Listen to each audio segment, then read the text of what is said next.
everyone, I am Kartika. How you all are doing? तो AILET की dates तो आ गई हैं। इस बार एलेट 2026 होने वाला है 7th ऑफ दिसंबर 2025 को। तो अभी तक अगर एलेट के बारे में कुछ नहीं पता था एंड ये भी नहीं पता था क्या एलेट देना चाहिए नहीं देना चाहिए, अब अगर देने का सोच रहे हैं तो क्या पेपर पैटर्न है, तो आज चलो जानते हैं एलेट के बारे में सब कुछ। सबसे पहले शुरू करें what is AILET. ALET stands for All India Law Entrance Test conducted by NLU Delhi. It offers BA LLB honors, LLM and PhD programs, being significant as the only exam for India's second ranked law school. अब अगर NLU Delhi की बात करें तो India का top law school जो 3 top law school है उसमें से ये सेकंड पे आता है। First is NSIU Bangalore, second is NLU Delhi and third is NALSAR Hyderabad.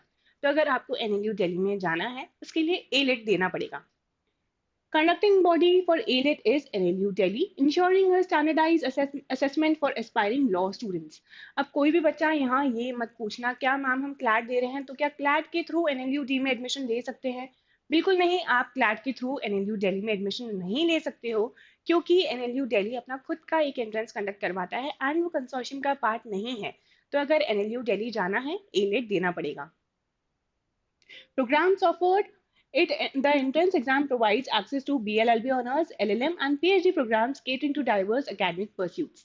तो अगर 5 year integrated law program pursue करना है NLU दिल्ली से उसके लिए ALET mandatory है। Significance: ALET is the sole entrance exam for admission to one of the India's top law schools, making it highly competitive and critical for applicants. हर साल ALET around 20,000 applicants देते हैं and अगर seats की बात करें तो सिर्फ 110 सीट्स ही हैं एलेट में। तो अब आप खुद ही अंदाजा लगा सकते हो 20,000 एस्पिरेंट्स एंड 110 सीट्स, कितनी ज्यादा कंपटीशन है। मूविंग ऑन की डेट्स, एलेट का नोटिफिकेशन आ गया था 19 जून को कि एग्जाम होने वाला है 7 दिसंबर को एंड इसके लिए एप्लीकेशंस स्टार्ट होंगे 1 अगस्त से। देन एलिजिबिलिटी क्राइटेरिया, क्या आप एलिजिबल भी हैं या नहीं एलेट देने के लिए।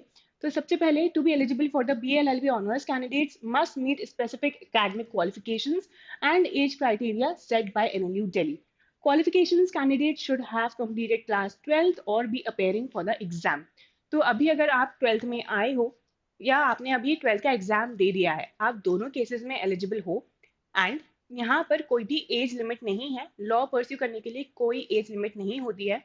एज के साथ ही स्ट्रीम की भी कोई रेस्ट्रिक्शंस नहीं है। आप कॉमर्स से हो, साइंस से हो, ह्यूमैनिटीज से हो, आप किसी भी स्ट्रीम से हो, आप लॉ परस्यू कर सकते हो एंड आप एलेट दे सकते हो। Minimum marks 45% of the total marks for the general category students, 42% in case of OBCs and 40% for SC, ST and PWD candidates. Age limit जैसा मैंने बताया कि यहाँ कोई एज लिमिट नहीं है, स्ट्रीम की लिमिट नहीं है, तो बस पढ़ाई करना है और एलेट देना है। Next is exam pattern. The ALET exam pattern for BLLB focuses on key sections such as English, general knowledge, and logical reasoning, designed to assess critical thinking and comprehension. अब अगर सेक्शंस की बात करें तो AILET में 3 section होते हैं और अगर क्लैट से कंपेयर करें तो क्लैट में वहाँ 5 सेक्शन होते हैं। क्लैट में होता है English, logical, legal, QT and general knowledge. वहीं एलेट में सिर्फ logical, English and general knowledge का सेक्शन होता है। Section A is English language, 50 questions, 50 marks. Section B, current affairs and general knowledge, 30 questions, 30 marks. Section C, logical reasoning, 70 questions, 70 marks. अब law intense है, legal का ही section नहीं है, तो जिन भी बच्चों को ये कंफ्यूजन है मैं क्लियर कर दूं कि लीगल का जो सेक्शन है वो उसके क्वेश्चंस कहीं ना कहीं लॉजिकल रीजनिंग के सेक्शन में ही कवर हो जाते हैं एंड जो करंट लीगल नॉलेज है वो करंट अफेयर्स के सेक्शन में कवर हो जाता है। एंड व्हाट अबाउट क्यूटी, जो बच्चे क्लैट में क्यूटी से भागते हैं क्या वो एलिट दे सकते हैं, क्योंकि इसमें क्यूटी का सेक्शन है ही नहीं। But you can expect question related to QT in logical reasoning section. तो ये कोई शॉर्टकट नहीं है लॉ करने का, सब सेम है, पैटर्न सेम है, सिलेबस सेम है, सब कुछ सेम है। जितनी मेहनत क्लैट के लिए करना है उतनी ही एलिट के लिए करना है। Marks allocation: each question carries 1 mark with 0.25 marks deducted for incorrect answers, emphasizing the importance of accuracy.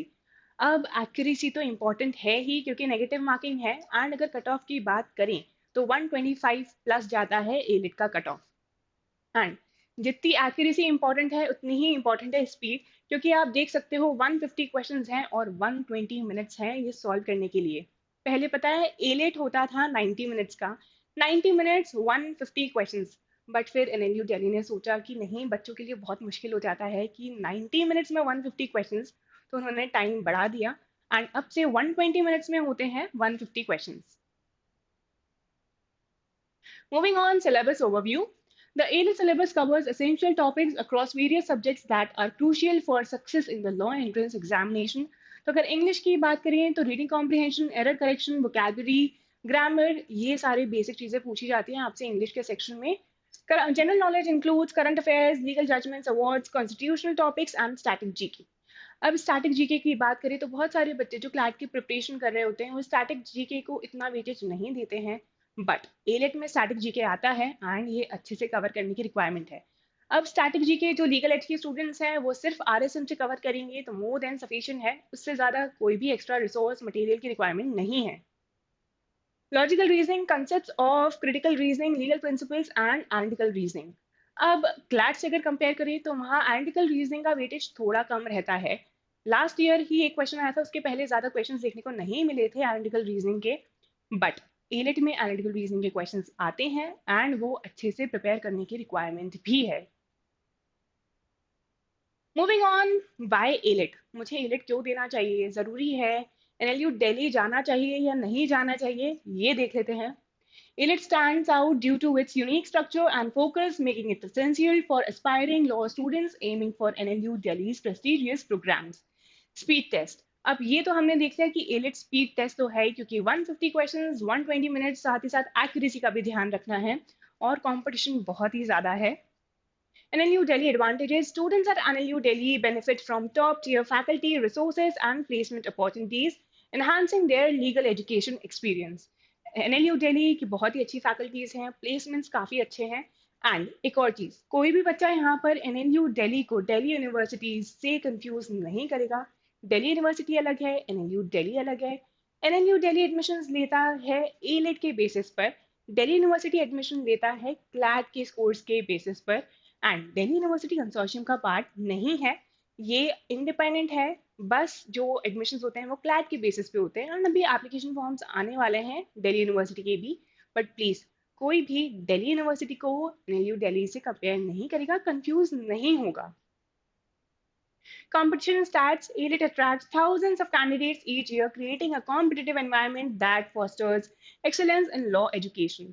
तो कंपटीशन तो जैसे मैंने पहले बताया कि 20,000 अप्रोक्स स्टूडेंट्स रहते हैं जो हर साल एलेट देते हैं, एंड सिलेक्शन सिर्फ 110 स्टूडेंट्स का होता है, उसमें से भी जनरल कैटेगरी के लिए सिर्फ 50 सीट्स हैं।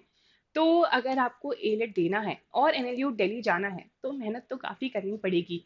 अब एलेट के लिए प्रिपरेशन कैसे करें, या और जो भी डाउट्स हैं आपके एलेट को लेकर, कमेंट सेक्शन में ज़रूर बताना। और क्या जानना है एलेट को लेकर वो भी बताना। एंड अगर आपको एलेट की प्रिपरेशन करनी है, क्लैट की प्रिपरेशन करनी है, तो you can purchase legal edge के ऑनलाइन क्लासरूम प्रोग्राम्स। एंड अगर आपको डिस्काउंट चाहिए उस पर, तो आप LEYT15 ये कूपन कोड यूज कर सकते हैं, जिसके बाद you will get flat 15% off on our online classroom programmes. So that was all about AILET. और कोई भी डाउट्स हो एलेट को लेकर तो do let us know in the comment section below. Thank you.